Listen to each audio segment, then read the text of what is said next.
Hey guys, I'm Don Felder. You're watching my exclusive Nights with Alice Ask Anything chat. Thanks to Alice Cooper and United Stations for having me on tonight to answer your questions about my new album, American Rock and Roll. Our first question tonight is from Daphne from Knoxville. She says, "Hello Don, I'm a massive fan of yours, so when are you and Alice Cooper going to come to Australia to do a show together?" I have played many shows with Alice Cooper. I love doing charity stuff with him. He's got some of the greatest charity events going. We play golf together. I would love to come to Australia as soon as can, and maybe bring Orianthi to play with us too, one of your Australian mates down there. Our next question is Gina from Virginia Beach. She says, "Love the cover of the new album. Why call it American Rock and Roll and not just rock and roll?" Well, it really is a tip of the hat to all the players that started back in Woodstock in 1969 and went through all the decades coming up to current time, and all the famous people that came out of that generation that made American rock and roll. Brooke from Rhode Island. "Do you have any tips on how to stay so healthy after all these years of touring?" Yeah, I eat very little. I try to eat a small amount in the morning. I go all day long, running around doing stuff, sound checks, planes, boats, backstage, whatever it is to do shows. And I don't eat a lot. I'm not an excessive eater, and that's what keeps me slim.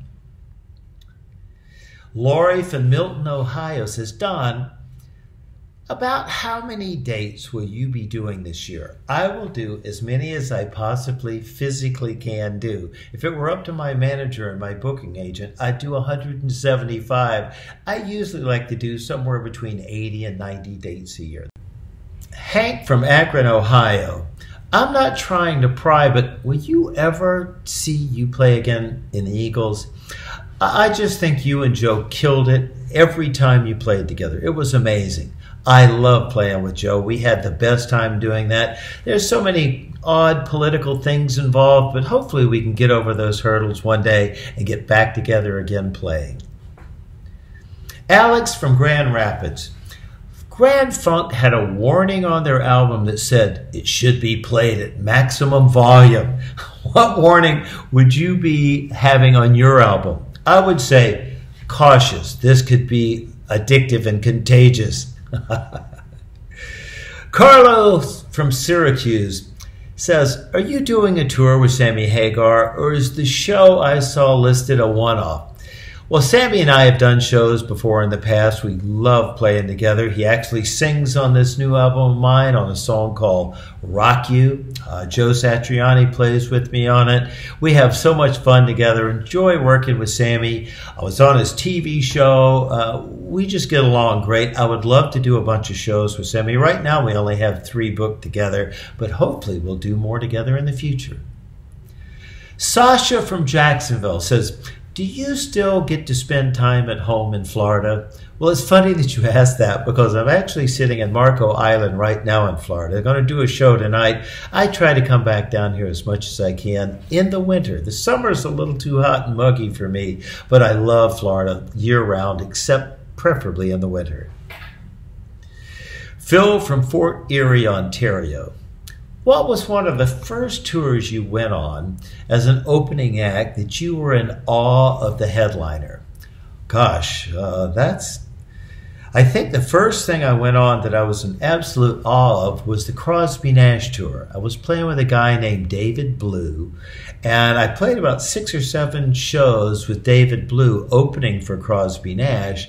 And then eventually the guy that was playing guitar with David and Graham got sick and had to go home, and they asked me to step in and cover for him. So I was playing both shows. I was playing with David Blue and then stepped out and played with Crosby Nash, and I loved listening to Crosby Nash and playing with them. David from Boston. "Did you have a mentor in the music business when you were starting out?"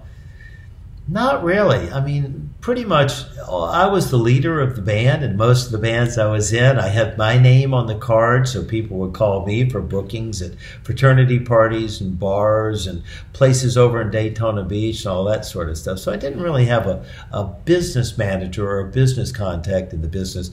I just took out in the world with a guitar in one hand and a suitcase in the other and found myself in the middle of this crazy business. Alexa from Columbus, Ohio says, have you ever used the I'm in a band pickup line? No, I don't have time to pick up anybody, and the last thing I would do is tell somebody I was in a band, because the next question is, what band are you in? Brett from Vancouver, hey, you Canadians up there. Have you seen where your display is in the Rock and Roll Hall of Fame? I have. You know, actually, they took us to the site before the Rock Hall was even built, stood there on these rocks in this dirt patch and said, this is where we're going to build the Rock and Roll Hall of Fame. You're going to have, about the 4th floor, you're going to have a whole Eagles exhibit there. And when we finally got to go back after it was open and I got to see what they had done, I was very impressed. I'm Don Felder. Thanks again to the Nights with Alice listeners for all of these Ask Anything questions they sent in. Thank you, Alice, for letting me come on the big show tonight and to talk about my new album, American Rock and Roll. I'll see you out on the road, amigo. Bye-bye.